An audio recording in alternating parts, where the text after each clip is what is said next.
benarkah katak dilarang untuk dibunuh? Pemirsa, mungkin sebagian dari kita ada yang pernah mendengar atau bahkan pernah mencoba masakan yang berbahan dasar katak. Ya, katak adalah hewan amfibi yang hidup di dua alam. Bagi yang sudah pernah mencobanya, rasa daging katak hampir mirip dengan daging ayam. Selain menjadi santapan, ada pula yang mengatakan bahwa katak itu sangat bagus untuk dijadikan sebuah obat bisul yang paling mujarab.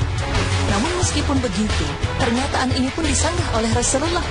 Ada seorang dokter yang menjelaskan tentang suatu penyakit di dekat Nabi Shallallahu Alaihi Wasallam. Dokter itu menjelaskan bahwa katak bisa dijadikan obat untuk penyakit itu. Ternyata Nabi Shallallahu Alaihi Wasallam melarang membunuh katak. Hadis riwayat Ahmad, Abu Daud, Nasa'i dan sanadnya dinyatakan sahih oleh Su'aib Al-Arnaud. Dari hadis tersebut, tersirat jelas kalau katak itu dilarang untuk dibunuh, di mana yang berarti secara tidak langsung tidak boleh untuk dimakan.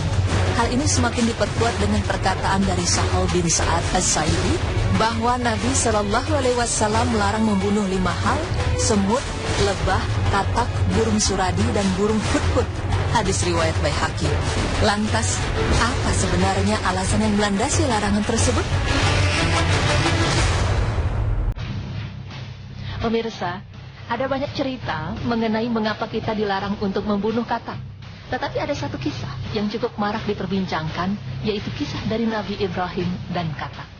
Kisah ini berawal ketika Nabi Ibrahim hendak dibunuh dengan cara dibakar hidup-hidup oleh Raja Namrud. Saat rakyat sedang mempersiapkan kayu untuk membakar Nabi Ibrahim, ada seekor katak yang sangat cinta kepada Nabi Ibrahim. Bahkan katak tersebut tidak rela melihat Nabi Ibrahim dibakar oleh Raja Namrud.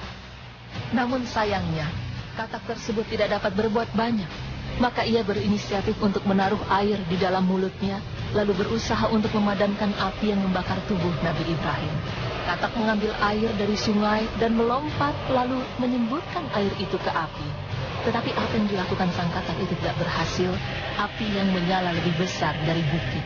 Kemudian Allah Subhanahu wa Ta'ala tahu niat dari hambanya yang kecil itu, sehingga Allah mengharamkan katak untuk dibunuh sampai akhir zaman.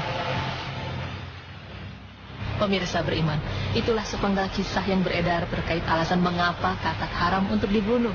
Tetapi tahukah Anda bahwa ternyata kisah tersebut tidak ada kebenaran di dalamnya?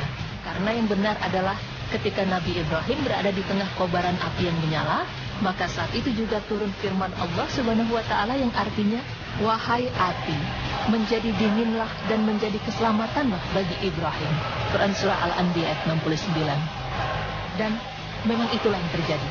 Ketika Nabi Ibrahim berada dalam api yang dahsyat itu, beliau merasa dingin.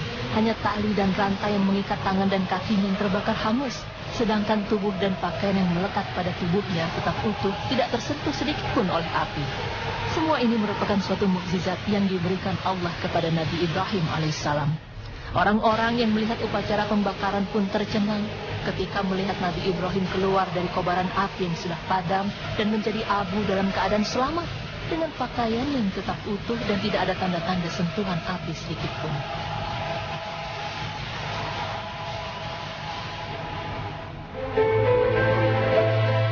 Larangan untuk membunuh katak itu memang dibenarkan karena hal ini sudah diberitahukan oleh Rasulullah Sallallahu Alaihi Wasallam. Tetapi untuk kisah mengenai alasan dilarangnya membunuh katak bukanlah kisah yang benar, dan tidak semua larangan yang diberikan oleh Allah bisa kita ketahui alasannya.